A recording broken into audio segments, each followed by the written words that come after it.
policies. So you live in Atlanta and you think you know the A, but are you certified? Welcome to Atlanta where the players play. Do you know the lifestyle, the culture, the history of Atlanta? Peace up, A-Town down. Go check the resume, it's risky business in the A.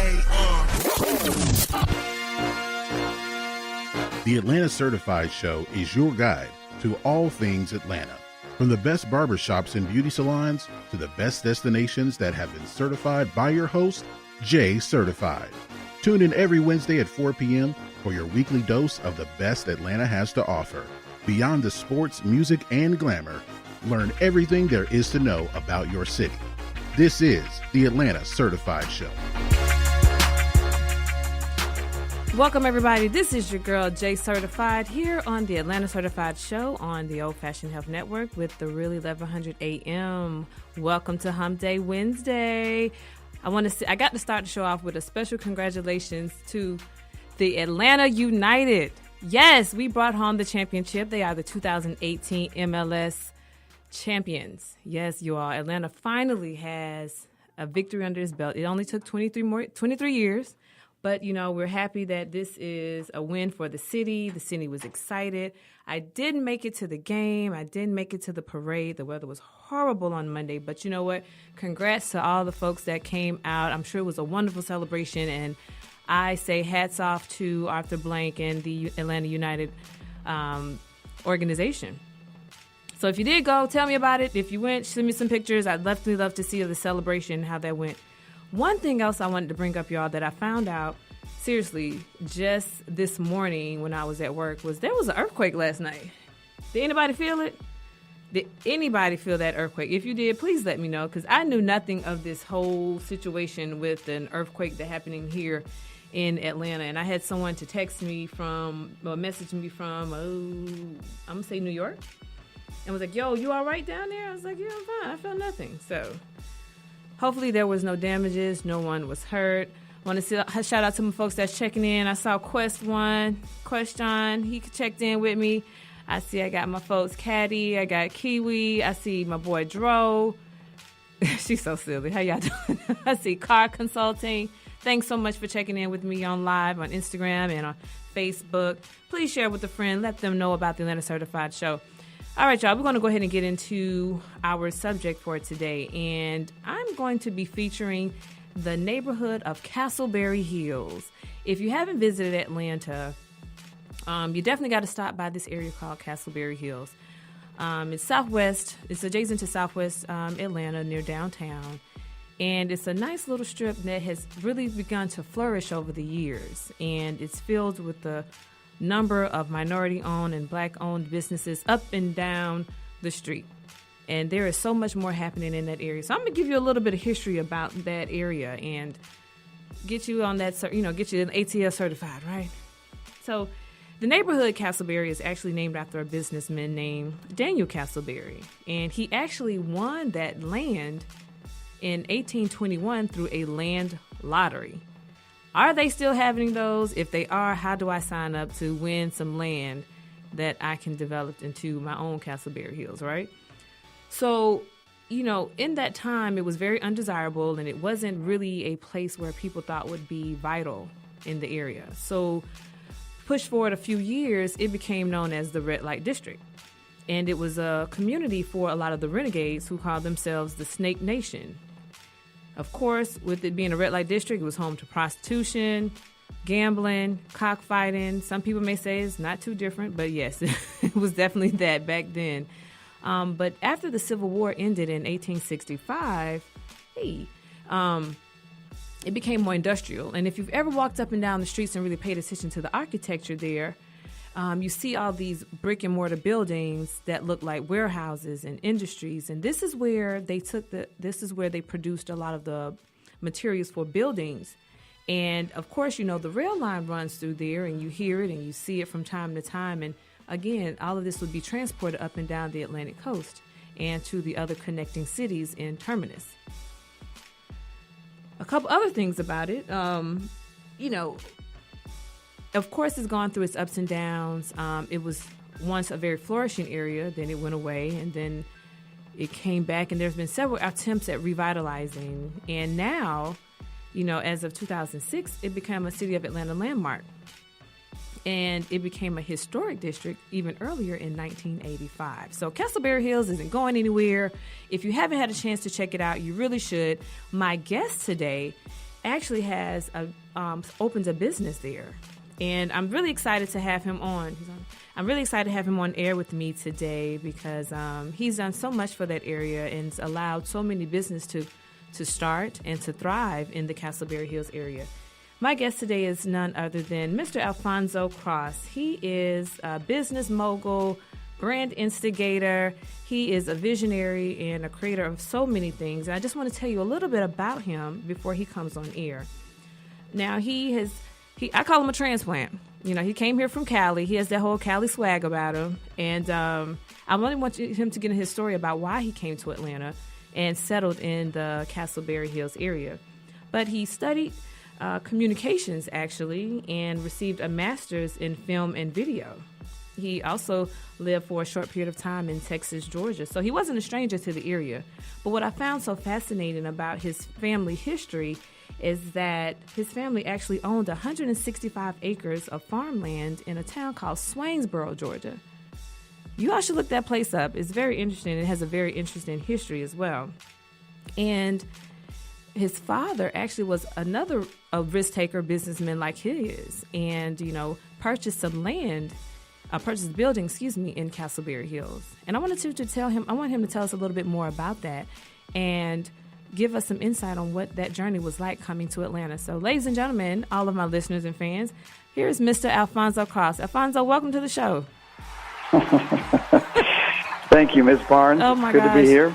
Awesome. Thank you so much for being on the show with us. I know you've been a very busy man, and we won't keep you long. So I just want you to tell us, what was that journey like for you, and what made you come to Atlanta from the sunny beaches of Atlanta? Sunny beaches of Cali. I wish we had beaches here. It'd be way too many people here if we did. No. Well, first of all, I just want to say thanks for having me on the show. As far as, what brought me here to Atlanta back in 2011, my sister and I had decided that we were going to open up a little corner store called the Boxcar Grocer in Castleberry Hill in a building that our father had purchased back in 1984. And so we came up with the idea in 2009. We came up with the idea for the Boxcar Grocer in 2009 and subsequently moved here to Atlanta from San Francisco in the summer of 2011. So your father bought the building in 1884. What did he do with the building at that time in Castleberry? So when he bought it in 1984, he didn't do a lot except sort of fix it up a little bit. So everyone remembers Atlanta in 84.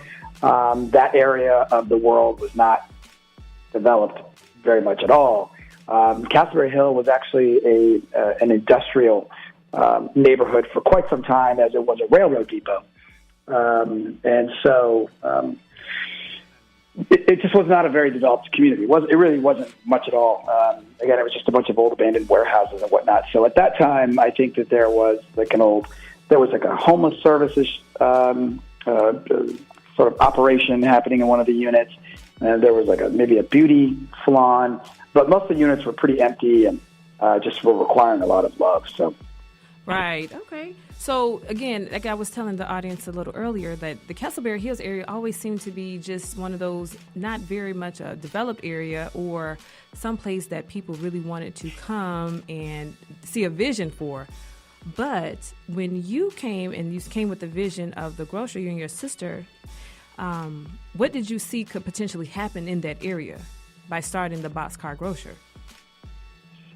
Well, we were naive enough to think that if you build it, they will come, which is probably a very classic small business owner thought process, which just didn't work for the Boxcar Grocer, and I don't really believe works for small businesses in underdeveloped communities, period. I think we thought that if we built Boxcar, it would sort of start to swirl the pot, if you will, with regards to folks wanting to come into the neighborhood or at least sort of spend more time in the community. We didn't think people would move to Castleberry Hill because of us, but we certainly thought that there would sort of be this energy that would sort of swirl up and then support us, and then that energy would support us enough to grow and have a sustainable business, and that's not even how that works. Okay. So. And that didn't work, but then you all decided, okay, we're going to regroup. So you closed the Boxer Grocery and you decided to regroup. And what did you decide to do with that building? So we decided to keep the building. And so what we're doing now is we're getting ready to develop the building. The property is approximately 3/4 of an acre in size. It has about 15,000 square feet of commercial space or retail space, and is home to 7 different businesses. So if you all haven't had the opportunity to visit the Castleberry Hills area and know what we're talking about, his building has, if you ever been to Off the Hook Barbershop, what's up, Carl? It's there. 255. There's also the Brunch Cabana. There is the Spinning Pie or Spin. And there is, what else you have over there? Because those are the places that I know. The Pearl is there. Good seafood. Love that place. And what else? What am I missing, Alphonso? The only other thing is, I think you've got it. We're home to Spin, 255, Pearl, also Baltimore Crab and Seafood, Off the Hook Barbershop, the Brunch Cabana, Studio 249, yes. and Parlor. Absolutely. So glad you brought that. That's what I wanted to get to. So he has recently opened a pop-up bar called Parlor. It's a cocktail den, and it's about 800 square feet, and it's a very intimate place. And you all may see my post about being there and trying out this place, and it's really, really awesome. It's a very nice space if you haven't had the opportunity to visit there. So if you could, tell us a little bit about your vision about Parlor. Well, I really wanted to create something that was very unique, that allowed for just more options with regards to the hospitality space occupied by people of color. And so Parlor is a pre-prohibition inspired cocktail den, which means that all of our cocktails and foods are inspired by recipes from about the mid-1800s to the top of the 1900s. Again, this is pre-prohibition, and this is pre-speakeasy, which means that at that time there were a lot of rums and bourbons and whiskeys and champagnes and wines, not a lot of tequila or vodka. Was this liquor legal back then? Yeah, so again, this is pre-prohibition. Okay, this is before prohibition. This is before it was illegal to consume alcohol, to sell or consume alcohol in the United States. So this is before Al Capone, before Elliot Ness, and all that. So this was before speakeasies. Speakeasies were open because it was illegal, and so they were small little places that you go and you drink and dance and have a good time, and you had to speak easy because that was where the name came from. You had to speak easy so that the cops didn't hear you when they walked by. Okay. So that's sort of the little bit of what we do, or who we are, rather. Okay. And just really quickly, I had some questions to come in on our Instagram feed, and some wanted to know, somebody wanted to make sure that we said that the old Slice was over there too. Just FYI. Remember that was Slice. Thank you. Slice was there. Yes. Over there, yes. But one of the questions that came up is, how do your businesses give back to the community, and do your businesses and yourself hire local people? My sister and I are very proud of the fact that our building is really in a community that is predominantly black-owned dirt, that houses predominantly black-owned structures, that house predominantly black-owned businesses, that cater to communities of color. And so we are, quite honestly, the largest concentration of that type of a world in the continental United States that's operating like that successfully. We're very proud of that. We're very proud of the fact that my sister and I are very proud of the fact that the building has really served as an incubator for Black-owned businesses.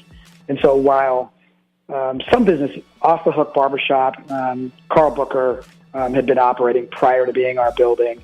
Tashima Fulton, who owns Baltimore Crab and Seafood, she had Baltimore Crab and Seafood in Baltimore, had a restaurant rather in Baltimore before moving to Atlanta. But all of the other business owners in that building are first-time business owners. Awesome. This is super valuable and super important that these are first-time Black-owned business owners that we've given an opportunity to thrive and grow and experiment and prototype businesses that have been in existence in our building and exclusively in our building upwards of over 10 years. And that is saying a lot that a business can be thriving for that period of time in that kind of a community. So absolutely, because a lot of times people kind of, they think going into business is easy and starting a business is something that you can do and you'll have that longevity. But, if no one's wanting to give you that opportunity, which you and your sister have done so gracefully with folks who want to come into Atlanta, come into the Castleberry Hills area neighborhood and start a business. So we really commend you for believing in those small businesses who wanted to have a place to start and have their home there, as well as, like they're Black-owned, so they hire within their community. So one of the other things I wanted to talk with you about, Alphonso, was your vision to open a concept every year. Tell me a little bit about how you came up with that and what are some of those things that you are envisioning to come in the future each year?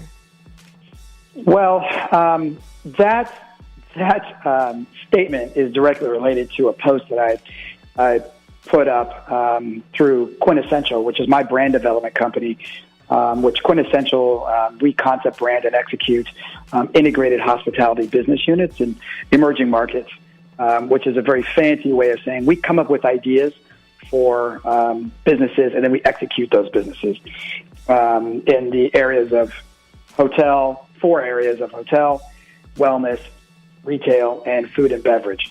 And so with regards to all of that mouthful, I know it is a lot. It is really important to me to work with a certain amount of speed and to work with a certain amount of integration to get businesses open and to have them be sustainable and successful. But it is important to note that in emerging markets, which are cities that are newly developing, like Atlanta, everyone likes to talk about how 6 million people live in Atlanta. 6 million people do not live in Atlanta, and that needs to be very clear about that. 400,000 people live in the city of Atlanta. 5.5 other million people come from outside of the city of Atlanta, come into the city, and can't wait to get in, and then can't wait to get out immediately between the hours of 9 and 5, Monday through Friday. So as a small business owner, it is really challenging. It's very hard to be a brick-and-mortar small business owner because there's just not the density in Atlanta that allows for brick-and-mortar to be successful. To make sure that your company has enough access points in the marketplace to reach customers at some different points so that you can actually be sustainable with regards to revenue and sales and growth and sustainability. So that's sort of the short, quick spiel about why open up more than one business and why open up yearly. Because the more you have, the more businesses that you have access to, the more you can really shore up your internal revenue stream and allow for a high level of sustainability, as opposed to you own one restaurant and you hope that people come back as soon as possible, as often as possible. So now, is that something that Quintessential, your company, how that it consults others and advises them on how to do that? Or after they get established, that's when you all step in to help them build their revenue? So as far as Quintessential is concerned, we actually weren't going to start consulting right away. We weren't going to even start consulting until after year 3. Well, we started getting requests to assist with consulting, and so we have started consulting. We consult entry-level business owners, small business owners. So we don't consult with businesses that have already been in business. We consult with entrepreneurs, first-time entrepreneurs who are thinking, hey, I want to start a restaurant. Hey, I think I may want to start a little retail shop. Hey, I think I may want to start this, but I don't know where to start. Where should I move? How should I look at real estate? And we have to note that actually more than half, 60 to 70% of all new businesses that open in the United States of America are started and opened by people of color. Wow. 60 to 70%. And hold on, I'm not done. Who knew that? Half of those businesses fail within their first year. Right. Now, I've heard that statistic before, and people, people have tried to open businesses, and yes, they have failed. But I think one thing that sometimes folks forget is that just because you failed once doesn't mean that you'll fail the second time. You learn a lesson from that. And is there a story in that you could share with us about a time you opened a business and it wasn't successful? Well, yeah, that is the story of the boxcar grocer, and so that's where it is. One of the reasons that we were able to fail, I always talk about how the boxcar grocer was a very successful failure, and it was a very successful failure. We got our brand identity right, we got our branding right. We did everything else wrong. Pick something, throw a dart in the dart, and we did that wrong. Yes, we learned a lot from that. But that doesn't mean that we didn't go out of business. And so we, no different than a lot of other small business owners, would have been out of business within the first 6 months had it not been for the fact that we owned the building that we put the store in. And I want to make sure that's very clear. We would have been out of business within the first 6 months of being in business, and we stayed in business for about 3 years. So what that really tells you is that, A, we weren't capitalized like we should have been. B, the location was not a good location. C, we were early to market. And then there's just D through Z. And so we did have the ability to recuperate, in a sense, bounce back from that. And I opened up Parlor and whatnot. But it's asking a lot. And I think the city of Atlanta is not supportive of small businesses. They do not have infrastructure in place to make sure that small businesses are sustainable and succeed. Invest Atlanta is not built for that. And I very much say shame on the city of Atlanta and shame on Invest Atlanta for not putting infrastructure in place to make sure small businesses can be sustainable. But it is asking a lot for small business owners to go into underdeveloped communities, spend massive amounts of cash, and hope that people walk through the door, when that just doesn't work like that. And so it is very, very, very challenging to open up a brick and mortar business in the city of Atlanta and in most cities across the United States, most urban cities. It is very difficult and very costly. It costs lots of money. The boxcar grocer cost us $300,000 in cash to get open.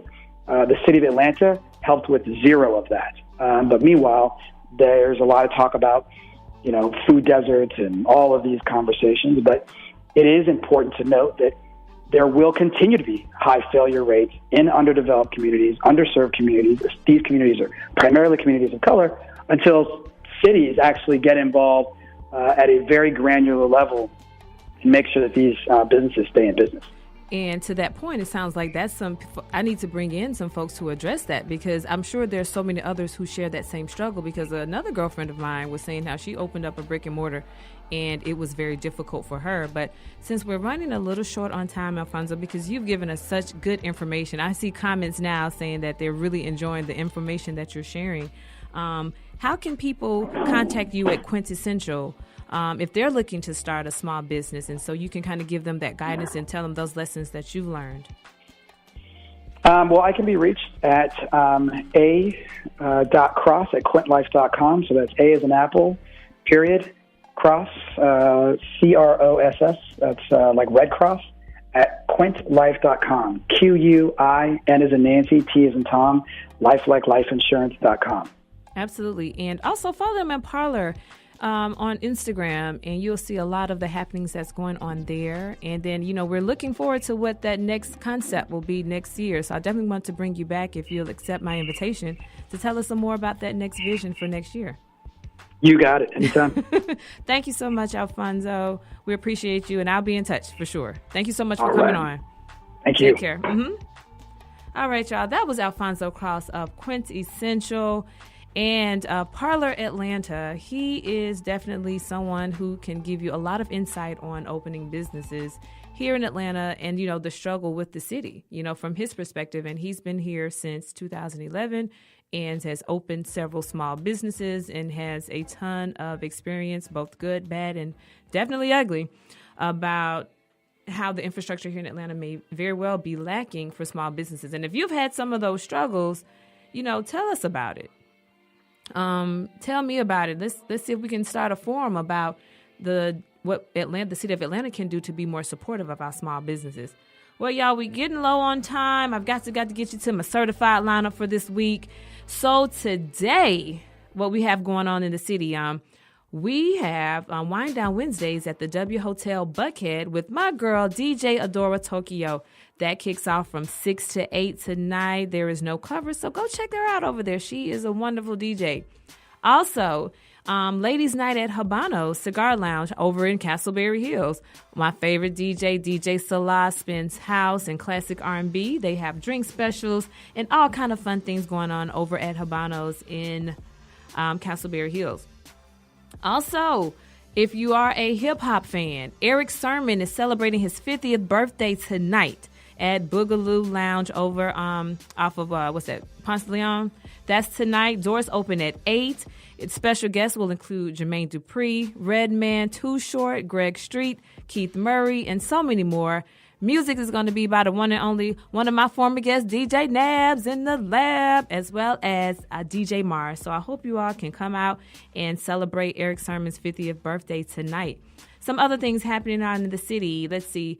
Friday, we got the Castleberry Hill Art Stroll. So every second Friday of the month, you can come out and check out new artists' work at the different locations there in Castleberry Hill. It's literally just walk up and down the street, go into any of the businesses that are featuring local, the art from local artists. So definitely check that out. I also want to tell you about the Timbre holiday party that's going to be happening at Wild Pitch. Thank you. And that's a holiday party with a cause. They want you to donate unwanted shoes to folks that who don't have, and this is definitely that time of year. Admission is only $5 for Timbre members, $15 general admission. Also, the USA winter trials are happening for the diving team. That's happening at Georgia Tech, the Georgia Tech campus on, let me see what day that is going to be. I think that's going to be Friday. Actually, it's going to be going on from the 15th through the 21st, from 8 to 5 every day. Go to usa.org for more information. Let's see, tonight the Hawks are playing the Dallas Mavericks. Tip-off is at 8:30 at the State Farm Arena. Friday, they're going to take on the Boston Celtics away at the TD Garden. Let's see, for our business folks, the Spanx Corporation is having a Powerful conference from 8 to 3:30 on Saturday. This is a free conference that's a day-long empowerment for young girls from 14 to 23 years old. They really want young girls to get inspired and empowered to be successful professionals. Definitely check out that opportunity. They're also going to be having curriculum for STEM, for science, technology, engineering, and mathematics. Lastly, Saturday, eyelash extension training by Pearl Lash starts at 9 a.m. at the Hyatt and Cobb Galleria. So admission's $475, but that's an investment in your business for eyelash extension on Saturday. Y'all, this is it for me this week. I really appreciate everyone tuning in on Instagram. Y'all, thank you so much for your questions, for your waves. Thank you so much on Facebook. I really appreciate you all supporting me. This is really something I enjoy doing for you all. And, you know, I got to end my show with love without depending, live without pretending, listen without defending, and speak without offending. I appreciate you all so much. Tune in next week for the Atlanta Certified Show here on the Old Fashioned Health Network and the Real 1100 AM.